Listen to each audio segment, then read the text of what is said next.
나의 시선을 주님께로, 이런 제목으로 말씀을 전하려고 하는데, 예수 동행일기를 쓰게 되면 오늘 하루 중에 예수님을 얼마나 생각하셨습니까? 이것을 이제 숫자로, 퍼센트로 이렇게 기록하는 부분이 있어요. 사람들이 보통 하루에 수천 가지의 생각을 한다고 하는데요. 여러분은 하루 중에 얼마나 주님을 생각하십니까? 우리 구원자 되시는 주님, 성부, 성령, 하나님 얼마나 생각을 하고 하루를 보내십니까? 히브리서 3장 1절 말씀에 보면 우리 함께 이 말씀 다시 한번 읽어요. 그러므로 함께 하늘의 부르심을 받은 거룩한 형제들아, 우리가 믿는 도리의 사도이시며 대제사장이신 예수를 깊이 생각하라. 예수를 깊이 생각하라. 이렇게 우리에게 말씀하고 있습니다.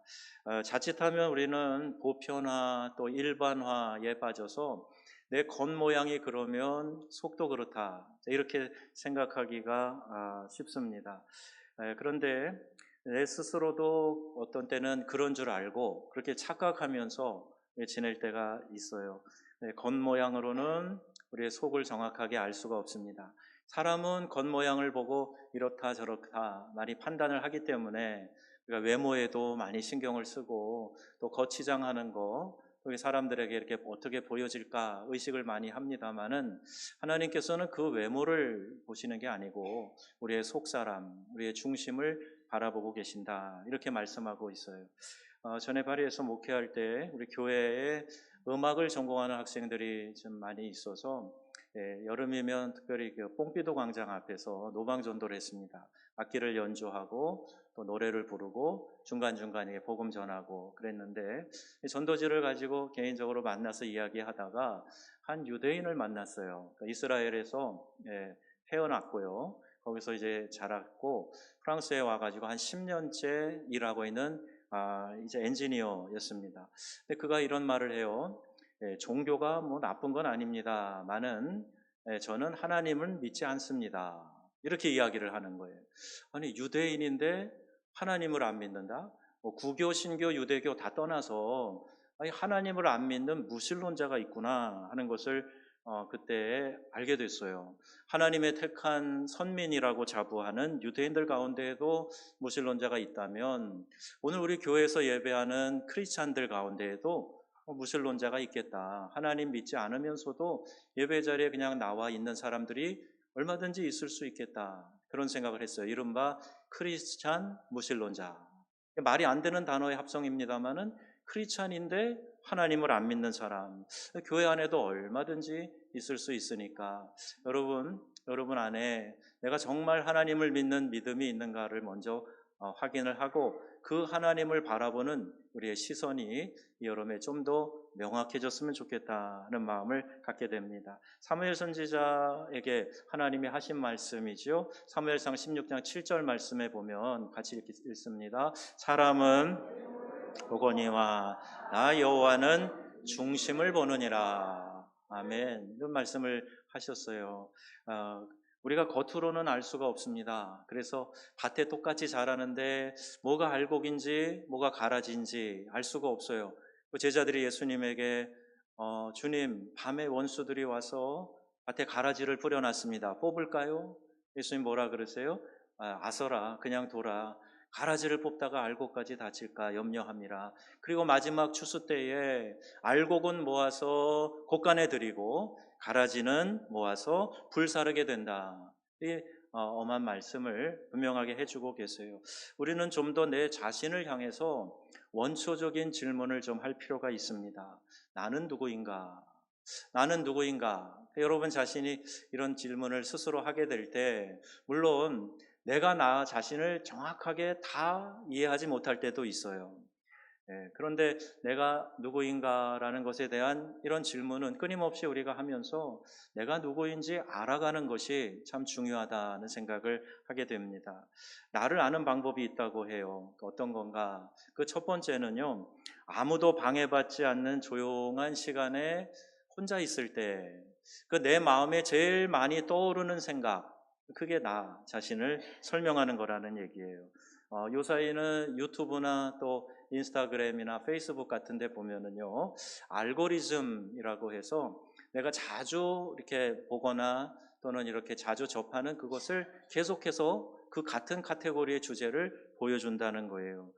그래서 어떤 때 보면은 이것이 이제 감추어진 나를 보여주는 또 다른 단면이 아닐까, 이런 생각도 하게 되는데, 그러면서 제가 깜짝 놀라는 것이 있습니다.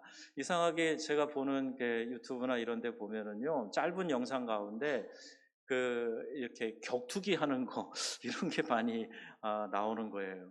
그러니까 보면서 이렇게 잔인한 경기를 왜 해?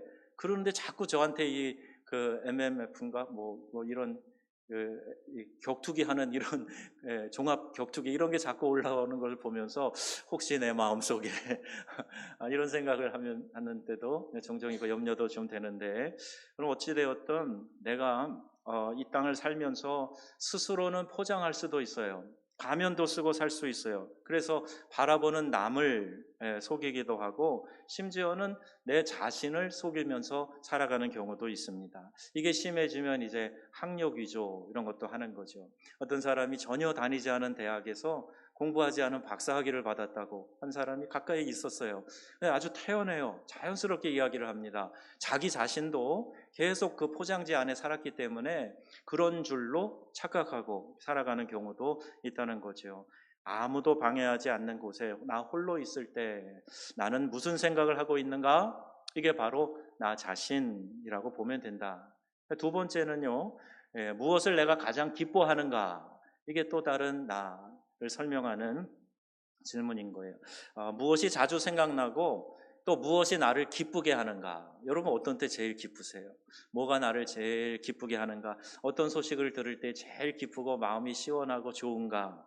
여러분이 인생의 마지막 순간에 의식과 무의식을 오락가락하는 그런 상황에서 마지막 힘을 내서 한마디를 할 수 있다면 그럼 무슨 말씀을 하고 싶으세요? 비행기가 이렇게 하이제킹 돼서 공중에서 피랍돼 가지고 이렇게 위험하게 될 때 마지막에 사람들이 남기는 문자 메시지 이런 것들 여기 가끔 소개에 나오는 거 봅니다. 그런데 아쉬운 사랑, 베풀지 못한 사랑, 또 가까이에 있는 사람들에게 사랑 고백하는 거 이런 것들이 가장 많은 유형인 것 같은데, 여러분 마지막 임종할 때 한마디 내가 힘을 내서 한다면 무슨 말씀을 하겠는가? 목회를 하면서 임종하는 분들을 참 많이 보았는데요. 물론 말씀 없이 가시는 분도 많고, 또 어떤 분은 막 숨이 다 멎었는가 하여튼 다시 숨을 대시면서 이제 겨우 이렇게 한마디 하시는 분도 있고, 이제 그런데 우리에게 이제 들려진 얘기가 있어요. 미국의 세들백 교회 리고런 목사님이 미국에서 이제 큰 목회를 하시는데, 그분이 자기의 신앙은 아버지에게서 영향을 받았다, 그런 얘기를 종종 하셨거든요. 근데 그 아버님이 돌아가실 때 이 아버지가요, 유명한 설교자도 아니고 큰 교회를 목회하셨던 그런 목사님도 아니고 다니면서 교회 건물을 지어주는 그런 역할을 하셨대요. 해외도 가시고 미국 국내에서도 남미에도 가셔서 건축을 해주는 그런 역할을 하면서 가서 뭐 했겠어요? 집 지어주면서 또 사람들 격려하고 또 전도하고 그러지 않았겠습니까?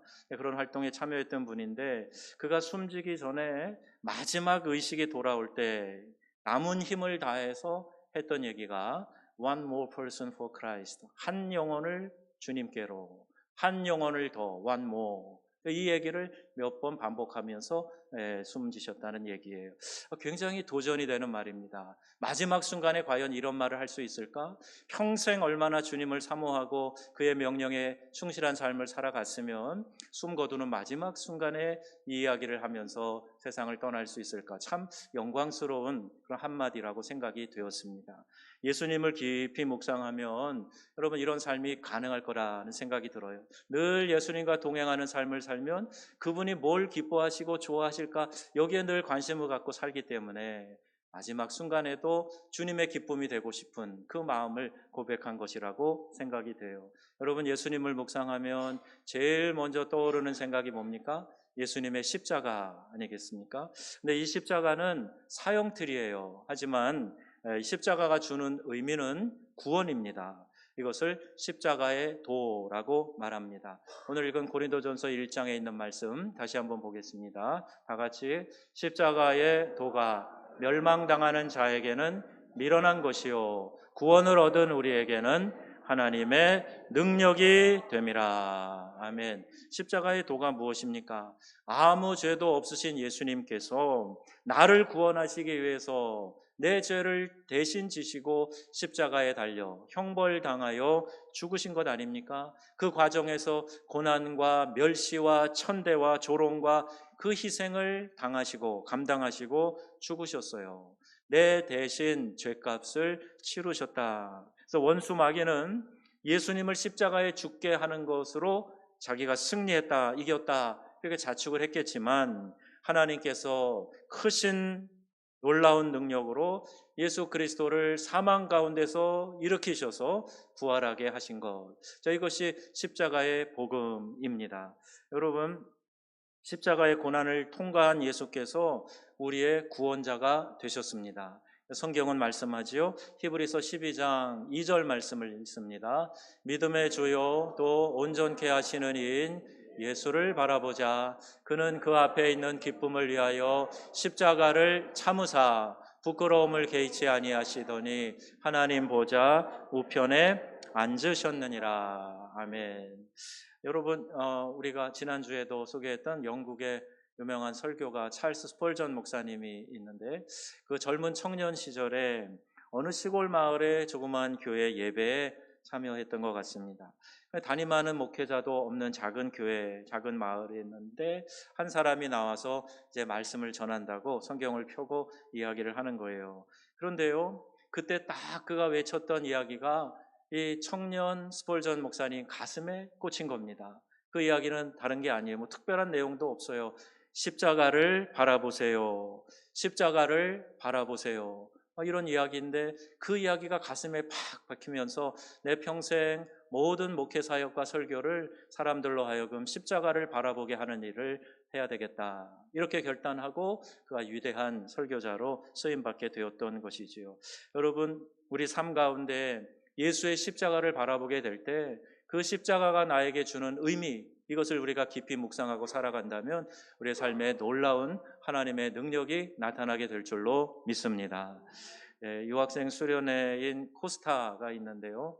유럽에 있을 때 이 코스타에 참여하고 함께 이렇게 운영을 했었는데 어느 해인가의 주제가 어그러진 세상 자유케 하는 복음이라는 주제였어요.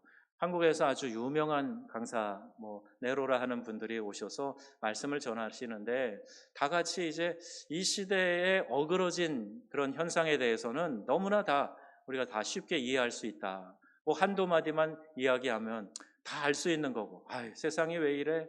도대체 이 세상이 왜 이렇게 썩었어? 이런 식의 이야기는 누구나 다 할 수 있다는 거예요. 그런데 과연 나는 이 어그러진 삶의 문제들 가운데에서 완전히 자유로울 수 있겠느냐? 나는 그 가운데 자유를 누리며 하나님의 말씀에 따라서 이 세상에 오염되지 않고 살아가고 있느냐에 대해서는 우리가 궁색한 대답을 할 수밖에 없다. 요한복음 8장 32절에 이렇게 말씀하죠. 진리를 알지니 진리가 너희를 자유케 하리라. 아멘. 진리는 예수 그리스도 아닙니까? 내가 곧 길이요 진리요 생명이니 분명하게 선언하고 계시는데 그 예수 그리스도를 알면 우리가 모든 면에서 묶임이 없이 매임이 없이 자유로워야 할 텐데 여전히 예수 믿으면서도 이 죄의 유혹에 자유롭지 못하고 하나님의 말씀과 뜻을 실천하는 일에 적극적이지 않고 내가 중심이 되어서 내가 삶의 주인공 행세를 하는 그런 삶이 있다면 자유를 누리지 못하는 거예요.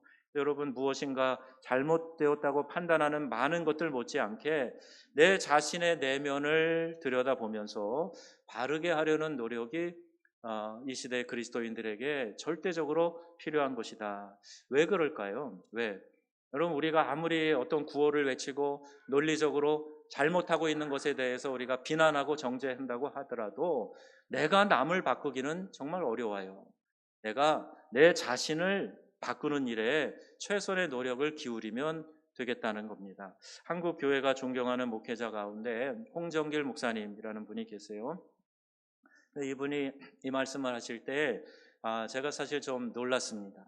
뭘 얘기하셨냐면 이 세상에 변하지 않는 존재가 두 가지가 있다는 거예요. 그 하나는 하나님이 변하지 않으신다. 하나님은 어제나 오늘이나 영원토록 동일하신 줄로 믿으시죠? 거기에는 문제가 없어요. 하나님은 변하지 않으신다. 저도 동의하고 긍정합니다. 회전하는 그림자도 없으신 하나님이시다.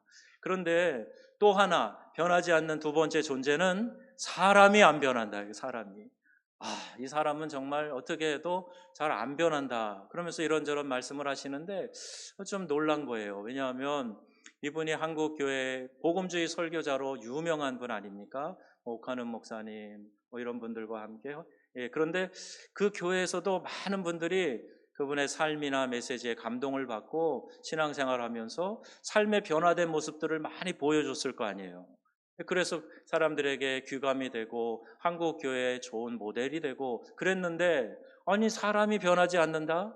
그 교회를 목회하신 목사님이 사람이 변하지 않는다 그러면 도대체 어떻게 해야 되는 거냐 하는 그런 답답함과 궁금증이 생긴 적이 있어요. 그런데 가만히 생각해 보면요, 사실 사람 잘 변하지 않습니다. 근데 우리가 흔히 생각하는 게 있어요. 내가 은혜 받고 변화됐습니다. 자, 이런 이야기를 하게 되는데요. 본질적으로 잘 변하지 않지만 하나님의 은혜 안에 들어갔을 때, 쉽게 말하면 내가 은혜 받았다라고 생각하는 그 순간에는요, 마음도 생각도 말도 변화되어져 있는 그런 모습을 보게 돼요. 예를 들면 여러분 부흥회를 하지 않습니까? 그럼 여러분 표정이 그때 얼마나 가볍고 밝은지 아세요? 미소 띈 얼굴로 사랑합니다도 되게 적극적으로 하시고 어느 기도원에 갔다가 은혜 받고 오셨다 그러면 그럼 참 그 충만하고 좋은데 그 며칠 갑니까? 그 약효가 얼마나 갑니까? 그런데 얼마 안 가면 또 그냥 이전의 모습으로 되돌아가 있는 그런 걸 보게 돼요. 그래서 우리가 이 은혜 받은 것 일종의 착시 현상 같은 건데 괜찮다는 거예요. 그 착시 현상 같은 은혜 받은 상태를 조금 지속해 나가면 계속 반복해서 그 주기를 짧게 하고 지속해 나가면 얼마든지 은혜의 삶을 유지해 나갈 수 있다. 어떤 분이 이렇게 설명하는 것도 들었어요. 여러분 지금 우리 한국 교회는 얄팍한 승리주의 또는 패배감의 냉소주의 이 둘로 쫙 갈라져 있다는 거예요. 좀 더 유복한 삶을 사는 것이 신앙의 이유이고 목표가 되어 있다. 그러니까 죄를 이기고 승리하는 것보다 남을 이기고 경쟁에서 이기고 짓밟고라도 올라가서 성공하는 것에 더 목말라 하고 있다. 교인들도 별로 다르지 않다는 얘기예요.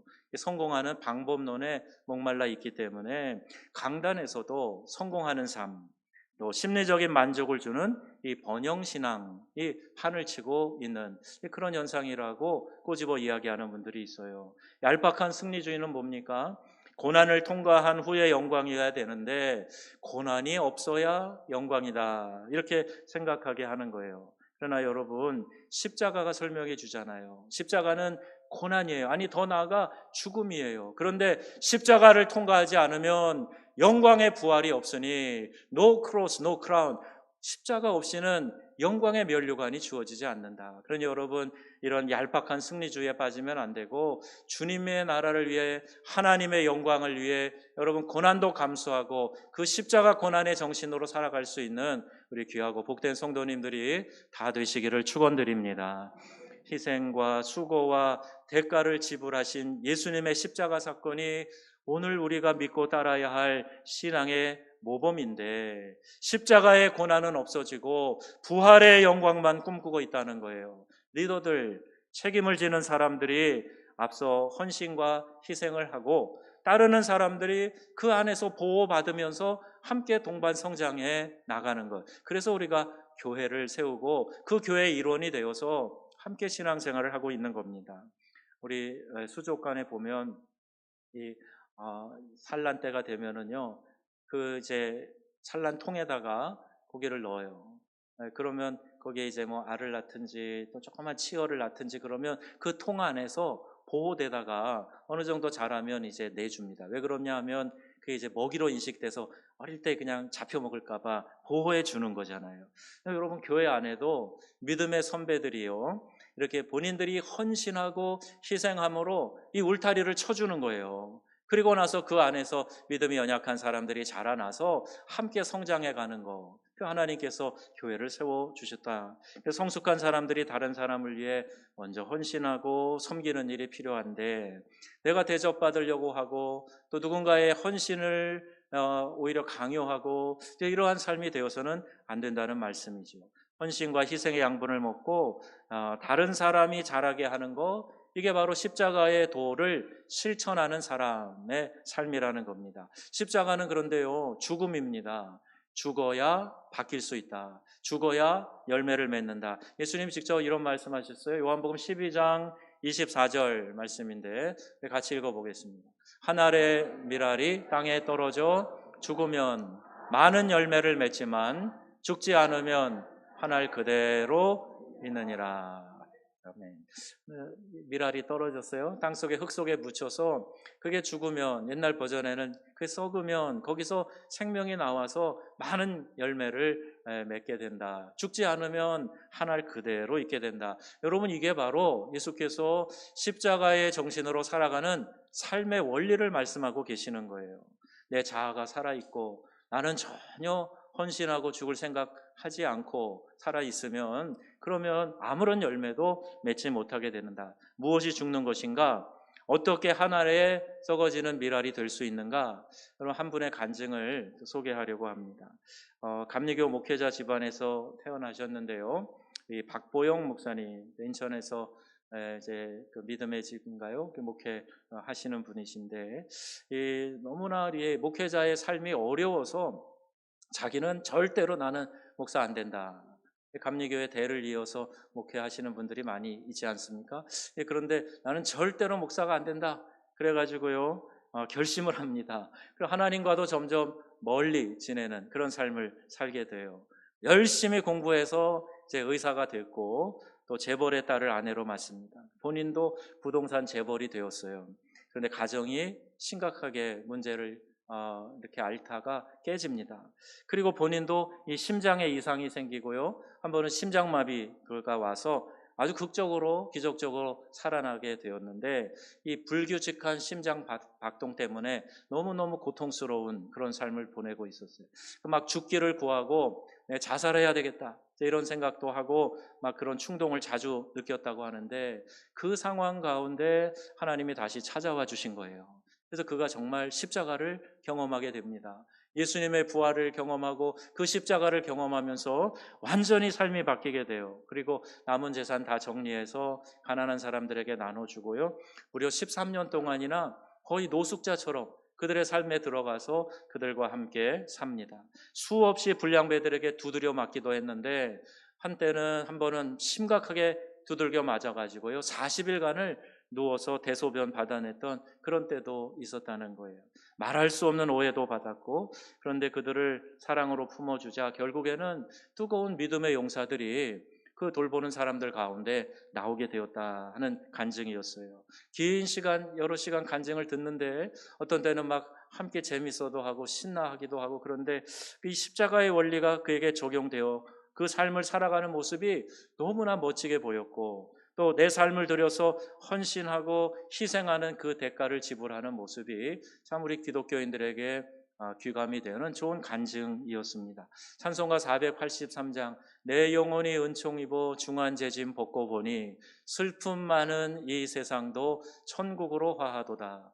저도 기도하면서 종종 그냥 중얼중얼이라도 불러지는 찬송인데, 이분이 이 찬송가를 제일 좋아한대요. 이 가사가 주는 의미가 그렇지 않습니까? 교회를 개척하고 길거리에서 이 버려진 노숙자들을 데려다가 함께 공동체로 살면서 예배라는 걸 드리자, 그리고 이제 예배 인도를 했답니다. 뭐 설교 같은 걸 할 줄 알겠어요? 그러니까 사도신경 암송하고 성경 읽고 회중석에 내려가 가지고, 야 용칠아 어떻게 살았냐? 그러니까 성질 나가지고 그냥 한바탕 했어요. 그러면 그러면 안 되지, 그러지 말아라. 그리고 기도해 주는 거예요. 하나님, 용칠이가 성질 내고 싸우지 않게 해주세요. 이렇게 기도하는 거, 이게 그의 목회였다는 겁니다. 11조하고 감사해야 된다, 이렇게 얘기하면서 그래야 너희가 그게 복 받는 거야 이야기를 했더니, 어느 날 11조 봉투가 올라왔는데요, 그 봉헌기도 하기 전에 물었답니다. 야, 너 어떻게 해서 수입이 생긴 거야? 그랬더니 어젯밤에 털었어요. 이렇게 얘기하고 그 11절 갖다 올려놨다는 그런 황당한 이야기도 전에 들었어요. 배 몇 상자가 명절 즈음에서 교회에 이렇게 누가 들고 왔는데, 아니 노숙자인 애들이 무슨 돈이 있어서 배를 사왔을까 그랬더니 그 일일 노동을 해가지고 일당 받고 사왔다고 그랬는데 금방 경찰차 사이렌 소리가 나면서 경찰차가 찾아왔더라는 거예요.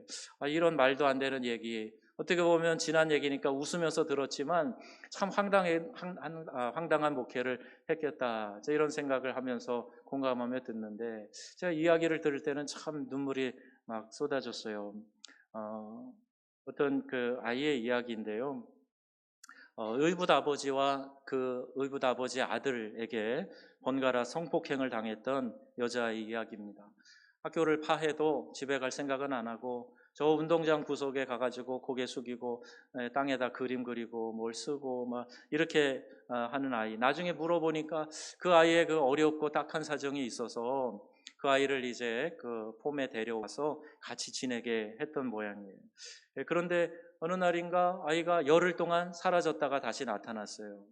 그리고 나서 이 여자아이가 이 심한 성병 증상이 나타나게 되었고, 두려워서 이제 학교 양호 선생님에게 찾아가서 이야기를 한 것 같아요. 양호 선생님이 누가 이렇게 만들었냐고 막 다구쳐 물으니까 그렇게 얼떨결에 시설에 살고 있는 목사님이 그랬다고 대답을 한 겁니다. 학교에 불려가가지고요, 엄청난 들을 수 없는 모욕의 말을 들었다고 그러고, 그런데 그 순간에 내가 안 그랬습니다 이렇게 한마디도 변명하지 않고 그냥 침묵으로 일관을 했대요. 그의 할아버지 때부터 목회자였는데 억울해도 변명하지 마라. 할아버지가 이거 유언 가운데 하나로 남기셨는데 그 때문이었는지 모르겠지만 아무 대꾸도 하지 않고 그냥 가만히 고개 숙이고 있었답니다. 근데 그 아이가 나중에요, 엉엉 울면서 목사님 왜 사실대로 말씀하지 않으셨어요? 이렇게 이제 아이가 그 목사님에게 막 너무 마음 아파하면서 눈물로 이렇게 물었어요. 그때 목사님 대답이, 야, 차라리 내가 당하지. 내가 놀다 그랬다고 어떻게 말해? 그러면 넌 학교에서 어떻게 되겠냐? 이렇게 대답하셨는데 아이가 얼마 후에 스스로 진실을 알렸다고 합니다. 제가 그 이야기를 들으면서 참 이게 예수님의 십자가 정신으로 살아가는 삶의 한 모습이겠구나. 이게 예수님의 십자가 정신을 실천하려고 몸부림치는, 물론 극단적인 예일 수 있겠지만 우리의 삶에 적용해야 할 하나의 중요한 진리겠구나 생각을 합니다. 권리를 주장하지 않고 때리면 맞고, 모욕을 주면 그대로 당하고, 오히려 그들을 섬기는 모습이 이 시대의 그리스도인들이 보여주어야 될 메시지가 아니냐. 여러분, 우리는요, 누군가에게 조금이라도 싫은 소리 듣거나 또 그런 상황에 직면해 있으면 어떻게 해서라도 싸워 이기려고 하는 그런 마음을 갖는데, 예수님도 십자가에서 아무 말씀하지 않으시고요, 십자가에서 내려오라 조롱하는 사람들 앞에서도 침묵으로 일관하시고, 그리고 십자가 다 고난 받으신 후에 부활 승리하셨어요. 박보영 목사님 간증 마지막 부분에 이렇게 말했습니다. 사단이 주는 먹이를 잔뜩 먹어가며 나는 하나님의 자녀라고 말할 수 있습니까? 하나님의 심판이 기다립니다. 영적인 잠에서 깨어나야 합니다. 청함을 다 받았으나 그러나 택함을 받은 것은 그 길로 나아갈 때야 가능합니다. 나더러 주여 주여 하는 자들이 다 구원을 받는 것이 아닙니다. 오직 하나님의 뜻을 행하는 자가 구원을 받습니다. 교회 10년 새벽기도 다녔다고요? 내가 나서부터 신앙생활 했다고요? 그러나 여러분, 십자가를 만났어도 더럽고 음란하고 악하다면 그 십자가는 차라리 불태워버려야 됩니다. 아주 강력하게 도전하며 우리 마음 가운데 정말 어떻게 보면 가리고 싶은 그런 부분들에 대해서 그냥 벌거벗기고 하나님 앞에 우리 자신을 드러내려고 하는 강력한 메시지에 도전을 받았어요.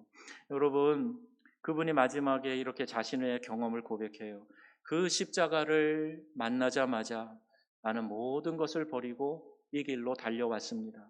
가장 큰 기쁨은 주님의 기쁨이요, 가장 큰 슬픔은 우리 주님의 슬픔입니다. 여러분, 우리가 찬양의 가사로만 이렇게 부르는 것이 아니라 정말 나는 주님의 기쁨이 되기를 원합니다. 주님이 바라보고 눈물 흘리는 그곳에 나도 함께 바라보고 눈물 흘리기 원하고요. 주님이 기뻐하시는 그곳에 나도 함께 주님과 그 기쁨을 나누고 함께 기뻐하기를 원합니다. 여러분, 이 고백이 저와 여러분의 고백이 될 수 있기를 바랍니다. 이런 간증을 들으면서 저도요, 양떼를 돌보는 일, 또 설교와 상담과 신방은 물론이고 교회 행정과 또 목양의 모든 일에 이 십자가 원리를 담아내는 목회를 꿈꿔보게 되었습니다. 섬기고 종노릇하고 남들을 유익하게 하는 십자가의 원리가 적용될 때 교회가 된다는 믿음, 그 믿음으로 죽어도 같이 일하고 끝까지 같이 간다 하는 이 동역의식이 새롭게 싹터 올랐어요. 여러분 아십니까? 오늘 목사님 말씀처럼 나를 애먹이고 힘들게 하는 그 사람보다 주님의 십자가를 더 자세히 가르쳐주는 사람이 없다. 여러분도 삶에서 경험하는 나를 불편하고 어렵게 만드는 사람들이 있다면 그 사람을 통해서 내가 예수님의 십자가를 배운다. 무엇이 십자가의 정신으로 인내하고 용서하고 내가 품고 살아가야 하는 것인가, 이거를 가장 잘 가르쳐주는 사람이 바로 나를 힘들게 하고 따갑게 만들고 어렵게 만드는 그 사람이다. 되게 가시 같은 그 사람을 끝까지 포기하지 않고 가슴에 품고 살아가려고 하는 것에서부터 주님의 사랑이 깨달아지기 시작하는 거예요. 여러분, 사랑할 수 없는 한 사람 주님 때문에 한번 품어보세요. 예수님을 믿는 신앙인으로 십자가의 정신을 살아가는 한 사람으로 내가 그를 품어보려고 하면요, 그러면 주님 사랑에 대한 놀라운 깨달음이 오게 됩니다. 아, 이거였구나. 예수님이 날 사랑하신 게 이거였구나. 날 사랑하심, 날 사랑하심, 성경에 써있네. 아, 그 사랑하신다는 말씀이 바로 이런 느낌이구나 하는 것을 깨달을 수 있게 된다는 거예요. 애먹이는 사람이 여전히 있어도 내 중심이 바라보는 방향이 다르면 더 이상 그것은 문제가 되지 않아요. 오늘 이 시대는요, 교회가 자꾸 세상으로부터 동의를 구하는 데 문제가 있다고 합니다. 이렇게 하면 문제가 없겠느냐고, 이렇게 하면 당신들이 우리를 욕하지 않겠느냐고 자꾸 이렇게 눈치를 보는 그런 교회가 돼버렸어요. 그런데 여러분, 십자가는요, 2000년 기독교 역사 동안 계속 걸림돌이었어요. 이 십자가가 바로 우리를 걸려 넘어지게 하는 그런 걸림돌 역할을 했던 겁니다. 왜요? 이 십자가를 이해할 수가 없는 거죠. 이것이 유대인들에게는 거리끼는 것이고 이 헬라인들에게는 미련한 것이고, 어떻게 예수님이 십자가에 달려 저주받은 사람처럼 돌아가실 수가 있어? 그들이 십자가만 생각하면 뭔가 이상하고 답이 안 나오고, 그리고 이것이 오히려 하나님을 믿는데 걸림돌 역할을 해왔어요. 그런데 여러분, 그 십자가는 모든 믿는 자들을 구원하시는 하나님의 능력이 되었기 때문에 오늘 전 세계에서 지금 우리들에게까지 이 십자가의 복음이 증거된 것 아닙니까? 여러분, 세상 눈치 보지 마시고요, 나 한 사람이 십자가의 정신으로 살아가는 멋진 삶을 보여주는 한 명의 기독교인으로 살아가실 수 있기를 바랍니다. 저도 이 말씀에 제 스스로에게도 도전을 하는 거예요. 다른 사람에 대해서, 그 누구에 대해서, 나와 정치색이 다른 그 어떤 사람들에 대해서 비난하는 게 중요한 게 아니라 지금 이 순간에 내가 십자가의 정신으로 살고 있는가 아닌가, 내가 예수님을 바라보면서 그 십자가를 바라보면서 살고 있는가, 아니면 여전히 세상에 내 시선을 두고 살아가고 있는가, 이것만 점검을 하면 되지 않겠습니까? 그동안 예수 잘 믿는 출세한 사람을 만들어내는 것이 어떻게 보면 우리의 신앙의 목표가 되었는지 몰라요. 예수 잘 믿어서 축복받고 위대한 사람이 되거라, 좋은 직장 얻고 명예도 얻고 잘 나가는 사람이 되라. 근데 여러분, 이게 복음입니까? 예수 믿고 내가 십자가 정신으로 살아서 이 세상의 어떤 유혹에도 굴하지 않고 예수 잘 믿는 한 사람으로 세상의 빛과 소금으로 살아라, 이게 메시지 아닙니까? 근데 여러분, 너무나 우리가 번영신앙에 물들어 있어요. 교회의 힘은요, 누군가를 출세시켜서 그 사람 때문에 명예로워지고 힘을 얻는 게 아니에요. 예수 믿는 사람이 국무총리가 되고 예수 믿는 사람이 대통령 됐다고 그게 힘이 되는 게 아니라, 나 한 사람이 예수의 십자가 정신으로 살아갈 용기를 가지고 이 세상의 어떤 비난에도 굴하지 않고 십자가 정신으로 살아가는 것, 그게 교회의 힘이요 능력인 줄로 믿으시기를 바랍니다. 내가 진짜 신앙을 가졌는지 어떻게 알 수 있을까요? 여러분 가볍게 쉽게 점검해 볼 수 있는 방법은요, 내게 영향을 받은 사람이 더 좋은 신앙으로 자라고 있으면, 내 가까이에 있는 가족과 또 우리 형제들, 이웃들, 그들이 신앙 안에서 더 견고해지고 있으면 내 신앙이 좋은 겁니다. 그런데 그 반대 현상이 일어난다 그러면요, 내 신앙을 한번 점검해 볼 필요가 있어요. 이름뿐인 껍데기 목회자, 껍데기 직분자 아니라 나로 인해서 그리스도의 좋은 군사가 만들어지고 있어야 하는 겁니다. 우리 교회가 진짜 좋은 교회라면 여러분, 우리 교회를 통해서 십자가 정신을 실천하는 좋은 신앙인들이 만들어져 가고 있어야 하지 않겠습니까? 저는 박보영 목사님과 똑같은 삶을 살 자신은 없어요.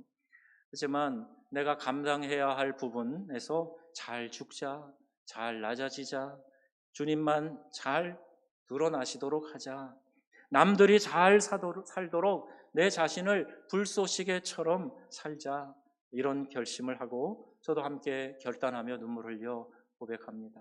부끄러운 고백일지 몰라도 저도 이렇게 십자가를 바라보지 못하고 또 세상에 흘러가는 관념의 시선을 옮기게 되면 베드로가 그랬던 것처럼 바람과 풍랑을 볼 때 물 위로 걷던 인류 최초의 사람이 물속으로 빠져들어가는 일을 경험하지 않습니까? 우리가 다 그럴 수가 있어요. 저를 비롯해서. 여러분, 십자가를 바라보는 그 시선을 놓치지 마시기를 바랍니다. 지금 우리는 그 어느 때보다도 이 복음의 내용이 뭔지 선명하게 드러내야 할 때에 살아가고 있어요. 내 삶에 구체적으로 십자가가 묻어나는, 내가 죽어서 남을 살리고 윤택하게 하는 이 십자가의 귀한 윤리가 우리의 삶의 교회 공동체에 나타나게 될 때 우리는요, 원수 대적에게서 승리하고 십자가 후에 찾아오는 부활의 감격을 경험하게 될 줄로 믿습니다. 하나님은 십자가에서 죽게 한 예수 그리스도 이 한 사람을 통해서 인류를 구원하셨어요. 하나님은 지금도 십자가의 정신으로 사는 한 사람을 통해서 이 세상을 바꾸기를 원하십니다. 여러분, 내가 그 한 사람이 되어야 합니다. 십자가 정신으로 사는 한 사람, 아직 완전하지는 않아도, 아직은 대단한 간증을 할 만한 어떤 큰 사건이 있는 것 아니어도, 그러나 매일매일 십자가 정신으로 죽자. 그리고 그 말씀대로 내 자아를 죽이고 내 안에서 주님만 온전히 사시기를 간구하며 기도하며 살아가자. 여러분, 이것이 십자가 정신으로 사는 한 사람 아니겠습니까? 왜 하나님의 사람들은, 왜 예수님의 십자가를 경험한 사람들은 자신들을 희생하고 헌신하며 복음을 전하고 이웃을 섬길까? 그 십자가의 능력이 믿는 자를 구원하시는 하나님의 능력이기 때문입니다. 여러분, 이 여름에 나의 시선을 주님께로 돌리시고요, 예수님과 그분이 지신 십자가 여러분 깊이 경험하시기를 바랍니다. 예수 그리스도의 고난의 십자가 여러분 깊이 묵상하세요. 그래서 무늬만 그리스도인이 아니라 내 뼛속까지 그리스도를 담고 내 핏줄 속에서 예수의 생명의 피가 흐르는 그러한 삶을 사는 저와 여러분들, 우리 명성의 가족들이 다 되시기를 우리 주 예수님의 이름으로 축원합니다. 아멘.